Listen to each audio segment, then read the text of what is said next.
అందరికీ నమస్కారం. నిన్న వినుకొండలో మన మాజీ సీఎం జగన్మోహన్ రెడ్డి రసీదు పరామర్శకు వెళ్ళిన తర్వాత ఏం మాట్లాడుతున్నాడో మనందరికీ అర్థమవుతుంది. దెయ్యాలు వేదాలు వల్లించే విధంగా 300 మంది ఎస్సీ ఎస్టీ బీసీలను పట్టున పెట్టుకొని నానా హింసలు పెట్టి ఈ రాష్ట్రాన్ని హత్య ఆంధ్రప్రదేశ్గా మార్చినటువంటి గనుడు మరి సైకో మాజీ ముఖ్యమంత్రి. మరి ఆ రోజు తోట చంద్రయ్య బీసీ బిడ్డని పొట్టను పట్టుకొని వైఎస్ఆర్సీపీ అనే నినాదాలు చేయమని చెప్తే జై తెలుగుదేశం అని చనిపోయినటువంటి మరి బీసీ బిడ్డ తోట చంద్రయ్యని, అలాగే కంచర్ల జల్లయ్యని, అదేవిధంగా మరి డాక్టర్ సుధాకర్ని, అదేవిధంగా హైకోర్టు న్యాయవాదిని ఇలాగ చెప్పుకుంటూ పోతే అనేక మందిని పొట్టన పెట్టుకొని మరి మీ ఎమ్మెల్సీ డ్రైవర్ సుబ్రహ్మణ్యాన్ని పార్సల్ చేసి ఇంటికి పంపిస్తే నోరు మెదపనటువంటి వ్యక్తి మరి మీరు. అలాగే మీ చుట్టుపక్కల అమ్మాయిలందరూ బలమారానికి అలాగే హత్యలకు గురైతే పరామర్శించలేని వ్యక్తి మీరు. 5 సంవత్సరాల కాలంలో ఒక్కరినైనా సరే హత్యలకు గురైన పరామర్శించావా అని మిమ్మల్ని అడుగుతున్నాం. రాష్ట్రపతి పాలన చెప్తున్నాం.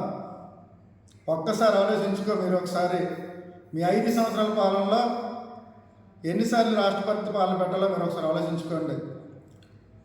ఆంధ్రప్రదేశ్ని అప్పుల ఆంధ్రప్రదేశ్గా చేసి, గంజాయి ఆంధ్రప్రదేశ్గా చేసి, యువతనంతా కూడా రోడ్డు మీదకి లాగి యువత ప్రాణాలతో చెలగాటమాడి అనేక సందర్భాల్లో మరి నువ్వు పెట్టినటువంటి కల్తీ మందులో కూడా ఎంతోమందిని చంపేసినటువంటి నువ్వు ముద్దాయి.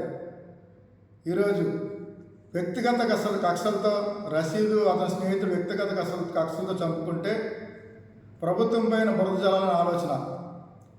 వ్యక్తిగత కక్షలు వచ్చిన తర్వాత అది పార్టీలకు సంబంధం ఉంటుందా జగన్మోహన్ రెడ్డి అని అడుగుతున్నాను. ఒక్కసారి మనశ్శాంతిగా ఆలోచించుడు. సరే 5 సంవత్సరాలు హిస్టరీ అంతా తిరిగాయి. ఎక్కడెక్కడ ఎన్ని హత్యలు జరిగాయో ఒక మందు బాగాలేదని అడిగితే వాళ్ళు చంపారు.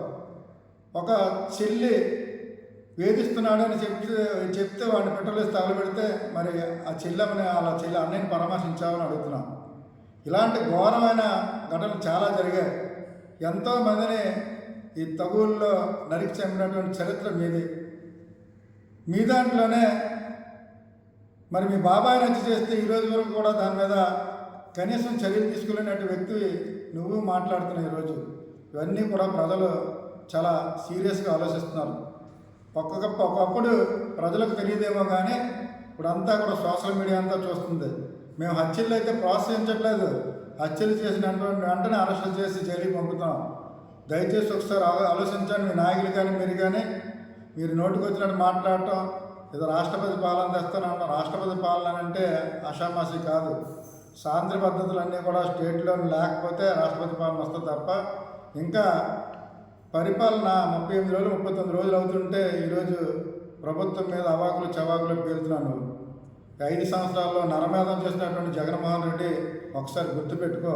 నీ పరిపాలనని ప్రజలందరూ చేతుకరించారు కాబట్టి ఈరోజు నీకు ప్రతిపక్ష హోదా కూడా లేకుండా 11 సీట్లతో సరిపెట్టుకోవాల్సి వచ్చింది. కానీ ఇంకా మీకు మీ మంత్రులకి బుద్ధి రాలన్నట్టు ఉంది.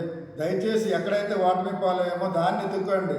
శవ రాజకీయాలు చేసి శవాల మీద చిల్లర ఎరుకునే విధంగా మీ మాటలుంటే ప్రజలే తిప్పి కొడతారనేది అర్థం చేసుకోవాలని మీ మంత్రులకి, మీ మాజీ మంత్రులకి మీకు కూడా సవినయంగా మనసు చేసుకుంటూ మరి అవాకులు చవాకులు పెడితే దాని మూల్యం చెల్లించుకోక తప్పదు. ఎందుకంటే భారీ కుంభకోణాల్లో కూలిపోయినటువంటి మీ మంత్రులందరూ కూడా బయటకు వస్తారనే కక్షతో ఈరోజు నువ్వేదో అవాకులు చవాలు పేలి డైవర్ట్ చేద్దాం అనుకుంటున్నావు. కానీ నీ ఆమె చేసావేమో కానీ ఇప్పుడు జరగని పని అది.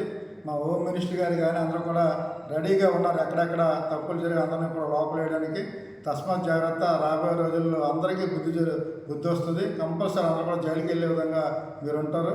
మాటలు మాత్రం జాగ్రత్తగా మాట్లాడాలనే తెలుగుదేశం పార్టీ తరఫున డిమాండ్ చేస్తూ సెలవు తీసుకుంటాం.